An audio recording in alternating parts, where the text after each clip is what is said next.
Question 3 का third part देखिए। H x का local maxima local minima find करना है और उनके corresponding local minimum value local maximum value भी फाइंड करनी है। तो इसके लिए हम लोग सेकंड डेरिवेटिव टेस्ट यूज़ कर रहे हैं। तो पहले एच डैश एक्स फाइंड किया,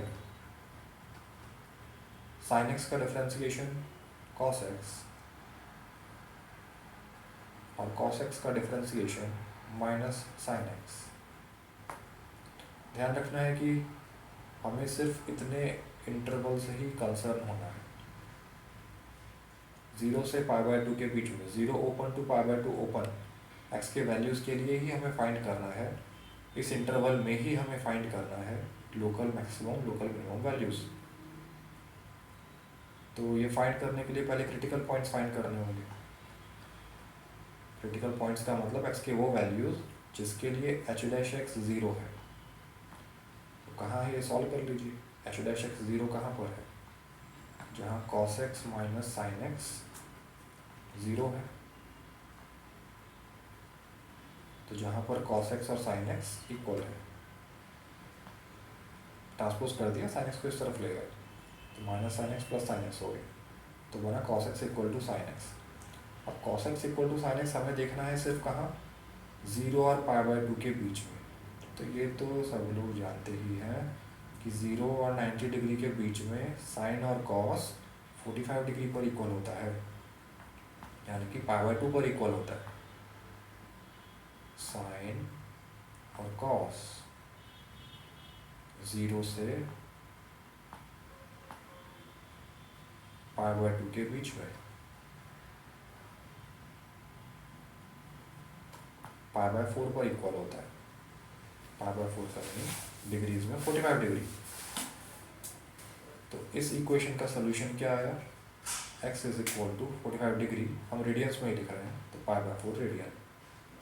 ठीक है, वैसे तो इसके बहुत सारे सोल्यूशन आते हैं, इनफाइनाइट सोल्यूशंस आते हैं, लेकिन हमें सिर्फ इतने इंटरवल में ही सोल्यूशन देखना था। तो इतने इंटरवल में सिर्फ एक ही सोल्यूशन आ रहा है, x इक्वल टू π/4। तो ये क्रिटिकल पॉइंट आ गया। इस पॉइंट के करस्पॉन्डिंग ही लोकल मिनिमा या लोकल मैक्सिमा होगा। अब लोकल मिनिमा होगा या लोकल मैक्सिमा होगा ये चेक करने के लिए सेकंड डेरिवेटिव फाइंड कीजिए। तो एच डैश एक्स जो हमने फाइंड किया था उसका एक बार और डिफ्रेंसिएशन करते हैं, तो एच डबल डैश एक्स आएगा।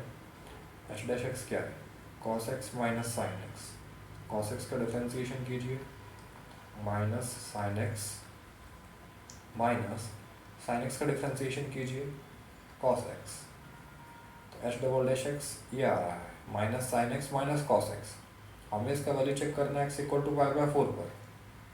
तो h double dash at x equal to π/4 ये आ रहा है minus of sine π/4 minus of cos π/4।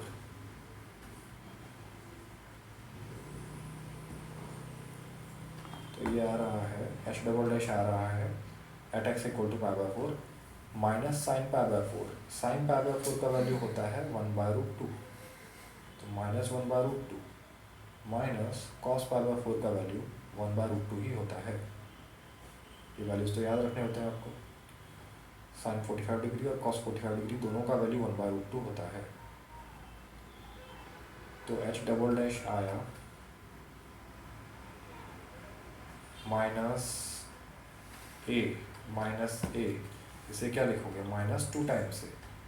तो इसलिए -1/√2 -1/√2 से लिखा -2 टाइम्स 1/√2।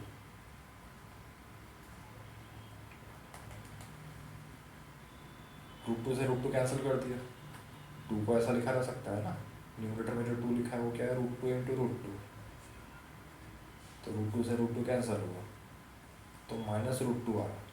अब -√2 तो एक नेगेटिव नंबर है, तो इसका मतलब क्या हुआ कि at x equal to π/4, x equal to π/4 पर एच डबल डैश का वैल्यू नेगेटिव आया।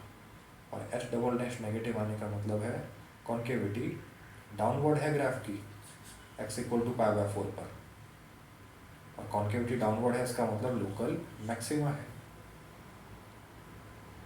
तो इसका मतलब हुआ कि एट एक्स इक्वल टू π/4 या x equal to pi by 4 is a point of local maximum.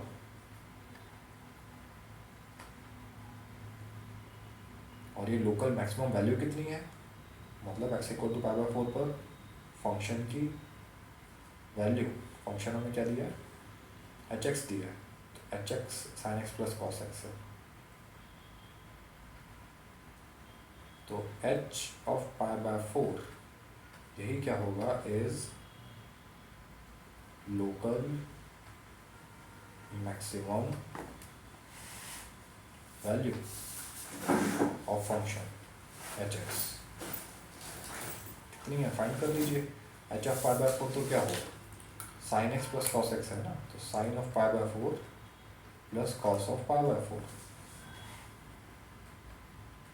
तो इसे सॉल्व कीजिए, sine of pi by 4 1/√2, cos of pi by 4 1/√2, तो ये आ रहा है 2/√2। फिर से कैंसिल किया √2 से √2 जैसा पहले किया था, तो √2 आंसर आया। ये लोकल मैक्सिमम वैल्यू है, और लोकल मैक्सिमा क्या है, x equal to pi by 4। ये दोनों आपको आंसर में मेंशन करना है, फाइनल आंसर में। और फंक्शन का मैक्सिमम वैल्यू क्या है, लोकल मैक्सिमम ऑब्वियसली √2।